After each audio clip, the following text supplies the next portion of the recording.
Now we are going to start with the topic that is measuring the accuracy of a classifier. Let us suppose that you have built a classifier. Now we want to measure the accuracy of the classifier. We want to know how effective that classifier is. Further, there are techniques that you can use to improve the accuracy of the classifier as well.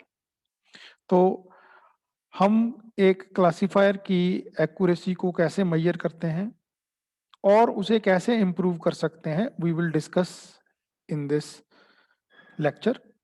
First of all, हमें ज़रूरत क्यों पड़ती है कि हम लोग एक classifier की एक्यूरेसी को मेजर करें या उसको इम्प्रूव करने की कोशिश करें?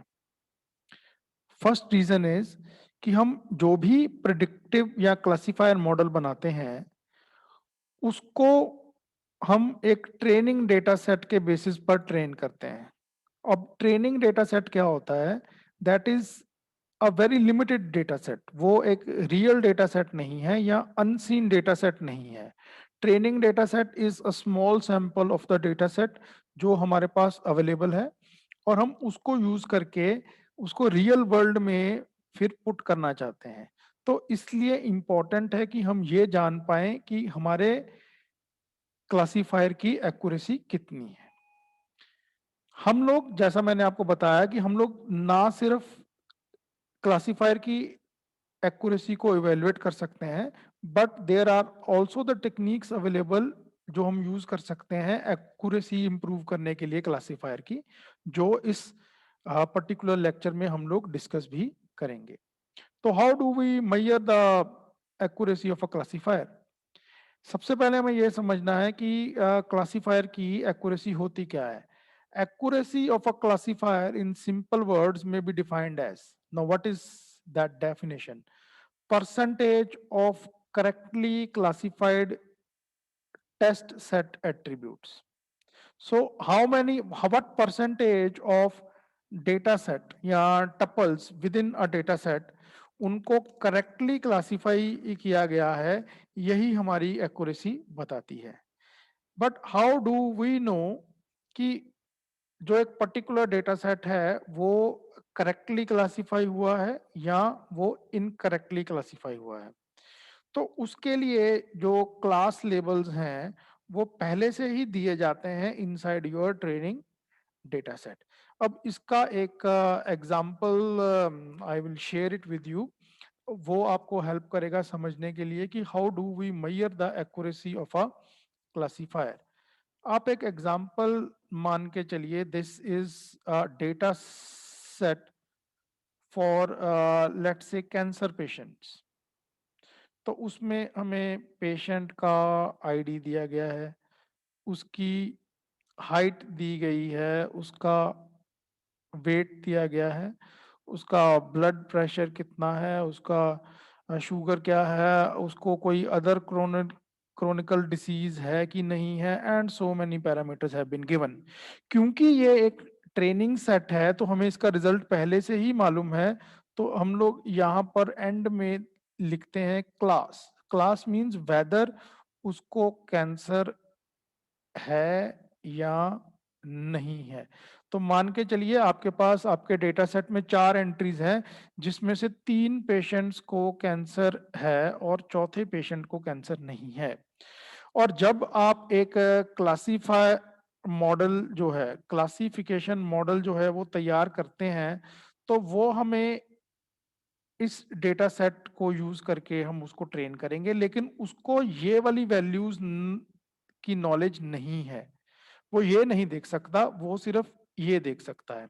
फिर उसके बाद वो हमें प्रिडिक्ट करके बताएगा कि अकॉर्डिंग टू इट जो फर्स्ट पेशेंट है उसको कैंसर है या नहीं है। मान लेते हैं वो कहता है यस, वो दूसरे को कहता है नो, तीसरे को कहता है नो और लास्ट को कहता है यस। तो अब हम मैचिंग करेंगे कि ये यस इसके साथ मैच कर गया, ये नो इसके साथ मैच कर गया, ये यस इसके साथ मैच कर गया, ये मैच नहीं किया। दैट मीन्स उसने 3/4 ऑफ एंट्रीज को करेक्टली क्लासिफाई कर दिया है। और अगर हम इसकी परसेंटेज निकालेंगे तो द आंसर इज 75%। परसेंट। इसका मतलब क्या है कि आपका जो क्लासिफायर है वो 75% एक्यूरेट है। Ideally this is a very small data set, जब आप बड़ा लेंगे तो नेचुरली रिजल्ट्स इंप्रूव हो जाएंगे। Ideally we will wish that the accuracy of the classifier should be somewhere more than 90%. So this is how we define the accuracy of a classifier. What is the accuracy of the classifier? Percentage of correctly classified test set attributes is called the accuracy of the classifier. इसमें हमारे पास दो तरह के data tuples होते हैं। एक होते हैं जो हमारे लिए इम्पोर्टेंट हैं और एक हम जिनको मानते हैं कि वो हमारे लिए इम्पोर्टेंट नहीं है। जो हमारे लिए इम्पोर्टेंट है हम लोग उनको पॉजिटिव बोलते हैं या हम लोग पॉजिटिव और दूसरे को हम लोग नेगेटिव बोलते हैं। ठीक है, so some of the attributes or tuples might, so not the attributes but the tuples might be important and some of the tuples might not be important. So based upon that we draw a confusion matrix यहाँ पर जैसा आपको दिया गया है। तो इसमें क्या होता है कि हमारे पास जो इम्पोर्टेंट, जिनको हम लोग इम्पोर्टेंट मानते हैं, पॉजिटिव मानते हैं, इंपॉर्टेंट मानते हैं, नेगेटिव जिनको हम लोग इंपॉर्टेंट नहीं मानते हैं, उसमें से how many positive attributes were correctly classified and uncorrectly classified. Negative में how many were false and how many were true. So this is it, this is important. So this gives us the, ये जो मैंने highlight किया है, this gives us the correctly classified tuples. तो हमने इतने tuples जो हैं वो करेक्टली क्लासिफाई किए हैं। तो करेक्टली क्लासिफाइड टपल्स क्या हैं? TP plus TN. और टोटल हमारे टपल्स कितने हैं? एन, जिसमें से टीपी प्लस टीएन रिप्रेजेंट करते हैं कि आपने कितने टपल्स करेक्टली क्लासिफाई किए। तो व्हाट इज द एक्यूरेसी? ये यहां पर एक्यूरेसी दी हुई है। टीपी प्लस टीएन मीन्स जिन टपल्स को हमने करेक्टली क्लासिफाई किया है divided by the total number N.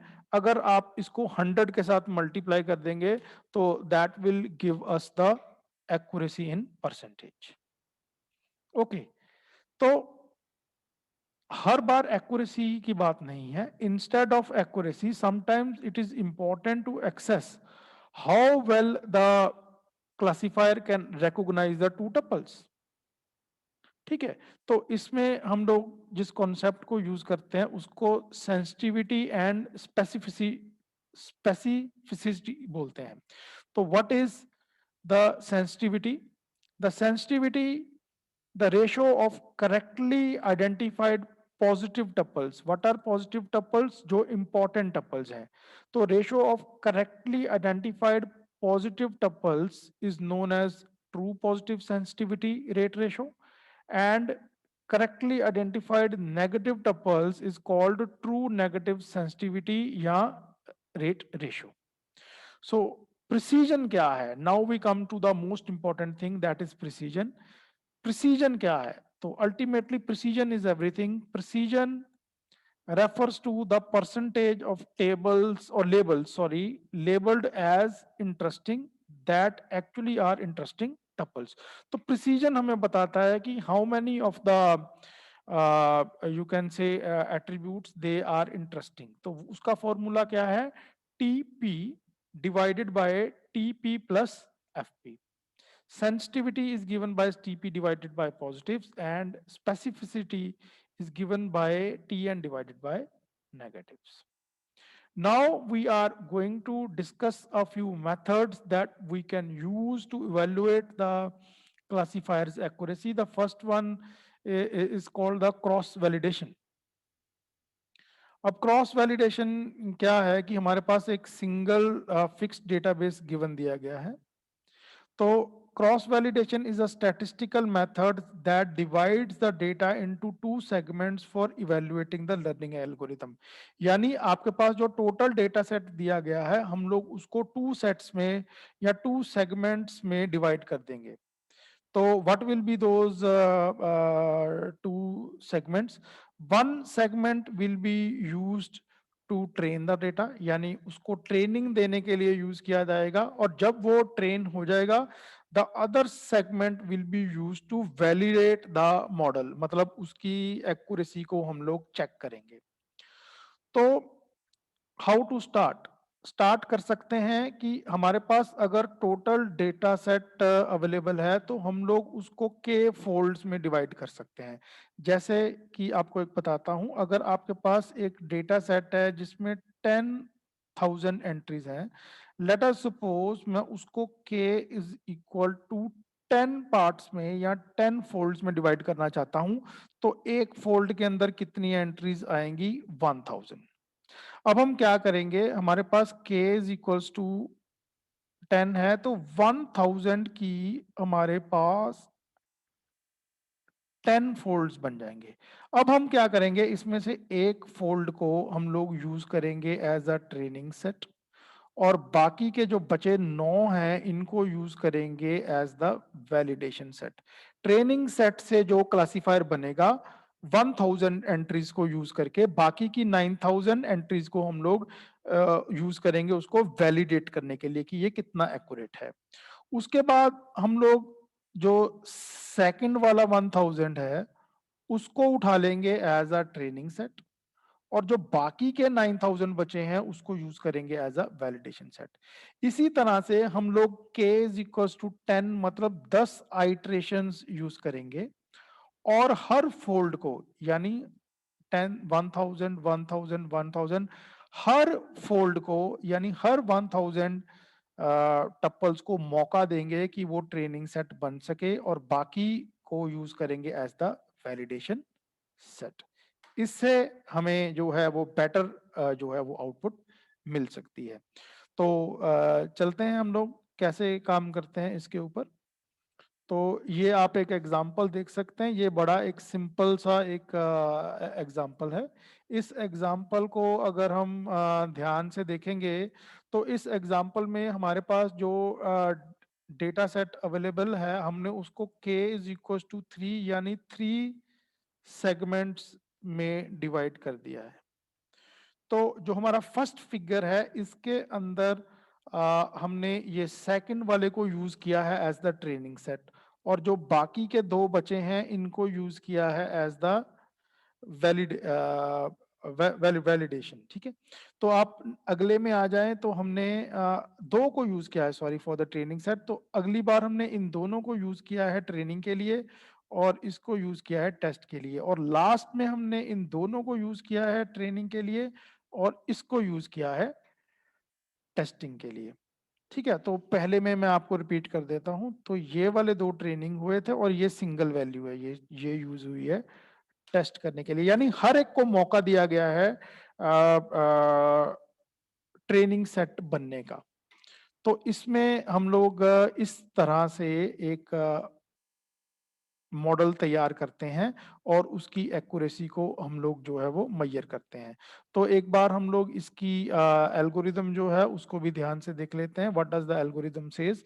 The algorithm says that we are given a training set D. D means the total data set and K is the value जो हमें बताएगी कि हमने कितने फोल्ड्स बनाने हैं।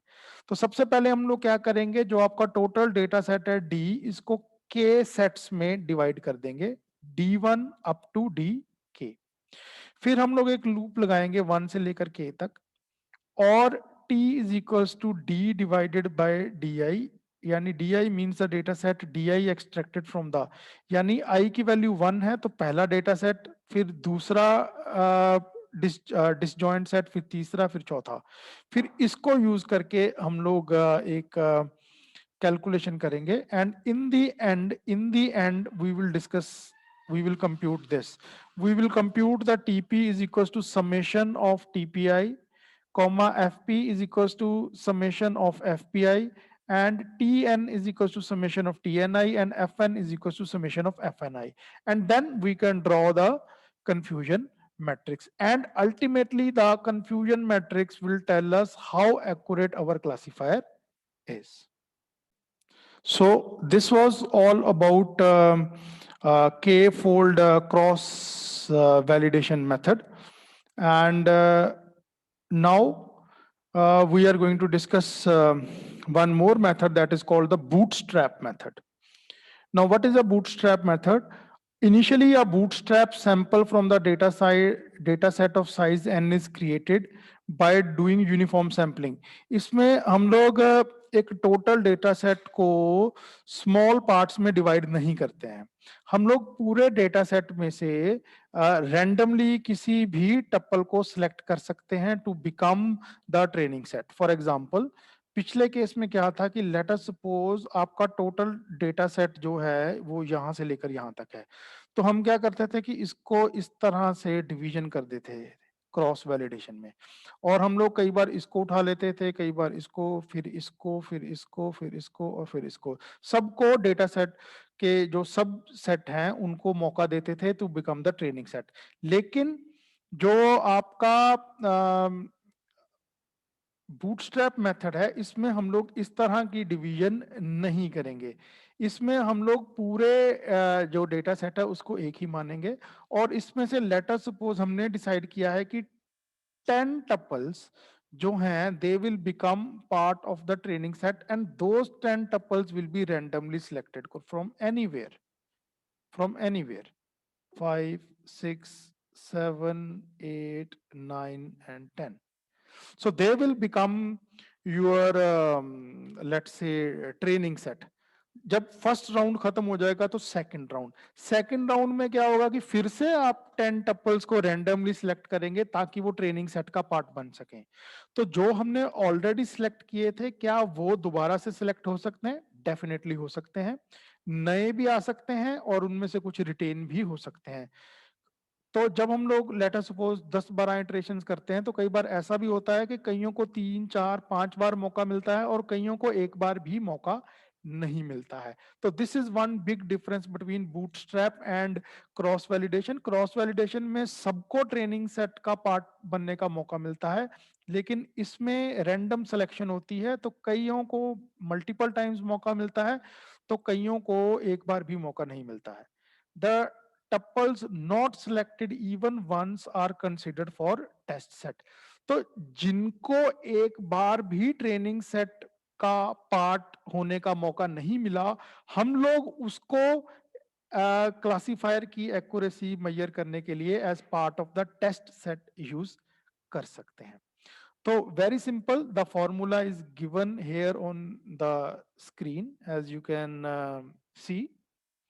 This is the accuracy of your classifier. It is given by k is equals to I is equals to 1 to k, matlab k number of iterations, and 0.632 into accuracy of the test set, and 0.368 into the accuracy of the training set. What is this 0.632? This 632 is the probability of having distinct tuples in the data set. Okay, मतलब same नहीं होगा, वो अलग होगा जब हम लोग randomly select करेंगे, मतलब सेम एंट्रीज जो हैं वो नहीं उठाई जाएंगी. This is the probability for the same, and this is the formula that we are going to use to find out the accuracy of the measure. So how we can increase the accuracy of our classifier? So we can increase the accuracy of our classifier using the ensemble method. Now, what is an ensemble method? It is used to build a linear combination of numerous model fitting methods. हमारे पास एक नहीं multiple methods को हम लोग classifier methods को use करेंगे और एक लीनियर कॉम्बिनेशन उसका तैयार करेंगे. तो how does N ensemble method work? It works by developing the weak learners, start by developing numerous weak learners, and then proceed finally to build a strong learner. Ensemble method जो है वो जो general हमने ऊपर method किए हैं उनसे बहुत ज्यादा कैलकुलेशन करता है, एक्स्ट्रा कैलकुलेशन करता है, लेकिन ये आपको इंश्योर करता है कि आपके क्लासिफायर के लिए आपको बेस्ट एल्गोरिदम जो है वो मिल जाए। तो यहाँ पर एक एंसेंबल मेथड का एक छोटा सा एक ओवरव्यू या स्ट्रक्चर जो है वो दिया गया है। अगर हम इस स्ट्रक्चर को ध्यान से देखेंगे तो this is our total training set available. इसको हम स्मॉल पार्ट्स में देन डिवाइड कर देते हैं, या ना करें पूरा का पूरा ट्रेनिंग सेट ही उठा लेते हैं, फिर इसको मल्टीपल क्लासिफायर एल्गोरिदम्स को दे देते हैं। This is classifier one algorithm, this is another algorithm, and this is the third algorithm. So these can be treated like as weak solutions to begin with, and then we club them together to make one strong classifier. So this is how an ensemble method actually works from the structure. So how many techniques are there for the ensemble method? We are going to discuss two techniques. One is called bagging and one is called boosting. Bagging का एक और नाम है जिसको हम लोग boot strap aggregation बोलते हैं। इसमें क्या होता है कि हम लोग इसमें मल्टीपल क्लासिफायर्स जो हैं वो क्रिएट कर लेते हैं। लेट अस सपोज कि हम लोग चार क्लासिफायर्स जो हैं वो बना लेते हैं, classifier 1, classifier 2, classifier 3 and classifier 4। Bagging में क्या होता है कि सारे के सारे क्लासिफायर्स को हम लोग इक्वल वेटेज दे देते हैं, यानी हम नहीं मानते हैं कि एक क्लासिफायर एल्गोरिदम जो है वो दूसरी क्लासिफायर एल्गोरिदम से बेटर है। यानी हमने चारों की चारों क्लासिफायर्स को एक ही तरह की वेटेज दे दी है और हर क्लासिफायर वोट करेगा। ठीक है, तो each model in the ensemble using the bagging technique trains the using a random drawn subset। तो वो एक बैगिंग टेक्निक को यूज करके ट्रेनिंग देगा। then what happens is कि the bagging is a popular variance reduction technique for classification such as decision tree and other। The basic reason for its popularity is the simplicity in the implementation of the bagging technique। how it works, होता क्या है कि let us assume a manager at a bank decides that it wants to sanction a loan or not। Like we want to decide whether this person has cancer or not। Similarly, अगर हमारे पास एक loan application आई तो what will a manager do is manager will pass the same file to a list of volunteers। यानी उनने उसने 5 subordinates को वो file पास कर दी है और उनसे पूछा कि क्या मैं इस बंदे को लोन दे सकता हूं कि नहीं दे सकता हूं। तो वो अपना एक मॉडल लगाएंगे, उस मॉडल में उसको क्लासिफाई करेंगे कि वेदर इट इज सेफ और unsafe to give loan to this user. तो हम क्या करेंगे, हम लोग वोटिंग करेंगे। अगर हमने 5 लोगों से ये चीज पूछी थी कि इसको लोन देना चाहिए कि नहीं चाहिए, क्योंकि सबकी वेटेज सेम है, अगर हमें 3 लोगों ने कहा कि इसको लोन देना सेफ है तो हम लोग उसको लोन दे देंगे, और अगर 3 या 3 से ज्यादा ने कहा कि नहीं देना है तो हम लोग उसको नहीं देंगे। So this is a very simple algorithm. It is just given in here. You can go through this algorithm. Is just a 4 steps algorithm. But overall मैंने आपको ये बता दिया है कि how does the bagging technique works. Contrary to bagging, we have boosting. Boosting is an incremental model। Incremental का model का मतलब क्या है कि इसमें हमारे पास हम लोग सभी क्लासिफायर को एकदम से यूज नहीं करते हैं। हम क्या करते हैं कि हम लोग एक क्लासिफायर 1 को यूज करते हैं। वो क्या करता है कि अगर उसकी 90% एक्यूरेसी है तो उसने 90% को करेक्टली क्लासिफाई कर लिया है और 10% को इनकरेक्टली क्लासिफाई किया। तो ये जो 10% इनकरेक्टली क्लासिफाई किए गए हैं, हम इसको पास करेंगे आपके क्लासिफायर नंबर 2 को कि आप इन 10 एंट्रीज पर ध्यान दीजिए which could not be correctly classified by the first classifier. That is why boosting is known as incremental model. ठीक है, तो how does this work?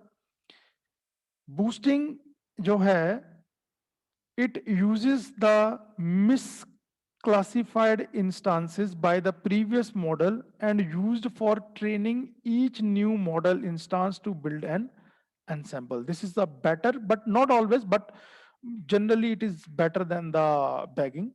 Bagging में क्या होता है कि एक मैनेजर जो है वो अपने के यानी 4 या 5 कंसल्टेंट्स को या क्लासिफायर्स को कहता है कि इसको लोन देना है कि नहीं देना है, और फिर इक्वल वेटेज देता है उनकी वोट को। बूस्टिंग जो है, it also follows the same approach, लेकिन ये इक्वल वेटेज नहीं देता है। Based upon the worth of a classifier, एक क्लासिफायर की वर्थ कितनी है, हम लोग उस हिसाब से उसको वेट असाइन करते हैं। जिसका सबसे ज्यादा वेट होगा उसकी वोट का वेट भी या जो वेटेज है वो ज्यादा होगी। तो फाइनल डिसीजन जो है वो सिर्फ वोटिंग को काउंट करके नहीं, वोटिंग प्लस उसके वेट के साथ मल्टीप्लाई करने के बाद जो टोटल आता है उसके हिसाब से की जाती है। So there is another variation to a simple boosting technique which is known as AdaBoost. This is known as also known as adaptive learning algorithm. That means adaptive boosting. This is a machine learning algorithm. So this is based upon the machine learning. And AdaBoost falls into the category of adaptive learning. तो इसमें क्या होता है कि as the derivation of succeeding classifiers are pulled in favour of instances misclassified by the previous classifier, जो पिछले classifier ने correctly classify नहीं किए थे उनको ध्यान में देना है। एडा बूस्ट की एक बहुत बड़ी वीकनेस ये है कि it is vulnerable to the outliers. Outliers क्या होते हैं? Which do not fall into some pattern.